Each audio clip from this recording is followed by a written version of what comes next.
making sure that the road network that has been beaten by the floods, many roads that had stalled, that we're going to put more resources in making sure that we repair and we rebuild and we complete the roads that are awaiting. I was very surprised and pleasantly surprised, let me put it, when I called heads of parastatals, chairmen and CEOs, and I explained to them the situation where we are. And I told them, look, each and every one of you need to go back and reduce your budgets, especially the budgets of recurrent expenditure, by 30%. I was pleasantly surprised that each and every parastatal was willing to contribute to making sure that we live within our means. And each one of them went back and they have submitted their reports and they have actually reduced their recurrent budgets by 30%.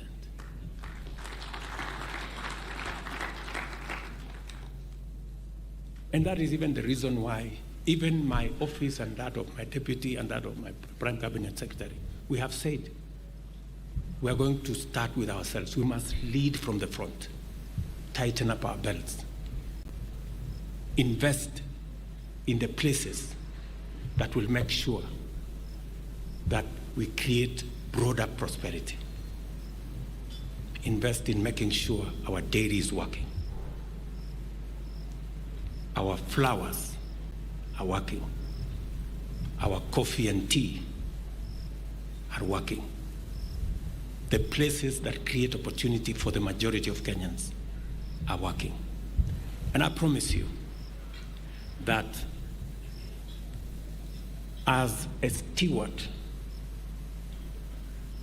that I have the privilege to be, we will act responsibly and we will manage the affairs of the country with integrity and with selflessness so that we can build a nation of hope, that people know that their government cares.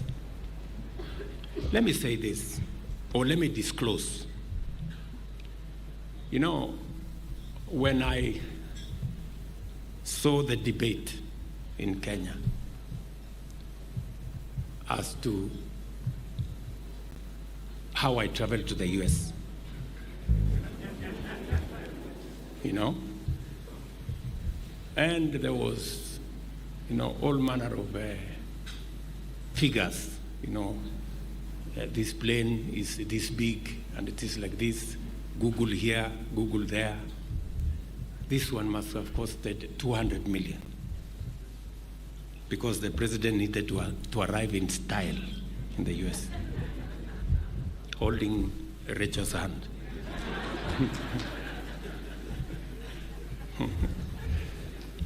You know, I am a very responsible steward. Believe you me. There is no way I can spend 200 million. There is no way. In fact, let me disclose here that it costed the Republic of Kenya less than 10 million. Because, let me tell you, I am not a madman. When I was told the cheapest plane was 70 million, I told my office, go book Kenya Airways. Yeah. So when some friends of mine heard that I was going to travel Kenya Airways, and we have built a big reputation as a country. We have built friends. Some friends told me, how much do you want to pay? I said, I'm not ready to pay more than 20 million. They said, bring 10 million, we will give you the plane.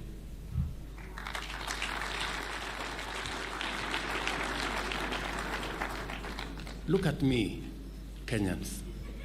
Look at me again. I must lead from the front. As I tell others,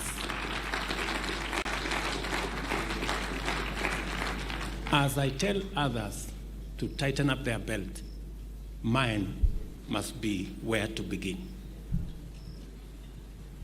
So relax, you know, and the debate must end, because I am that responsible. And it is going to be that way. We're going to make sure that we tighten up our belts, we live within our means. In fact, my plan is that in 3 years, we must have a balanced budget. We cannot continue to have a budget that has a deficit, that before you begin, you have to borrow. I have told every person, including the leadership of Treasury, Professor Ndungu, Kipto, and all the others, that that's where we are going. And I'm very proud of the support I get from my economic team, led by Professor Ndi and all the other people there. They're doing a good job. Now, in conclusion, I said, in our national anthem, we pray that we shall flourish in a land of plenty. That is the Kenya we all want, and that is the Kenya we all aspire for. I want to thank you very much for coming for this prayer breakfast.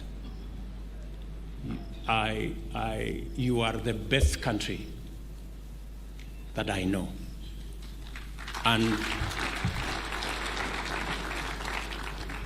if I had another chance to be born, I would want to be born Kenyan.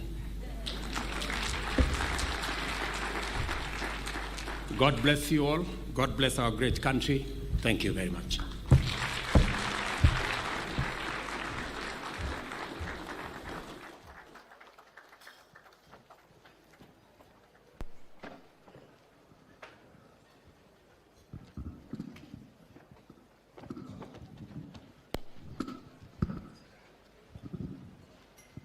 Thank you very much, Your Excellency. I don't think those round of applauses are not sufficient and adequate.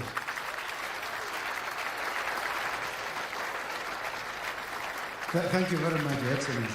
I think you may be seated.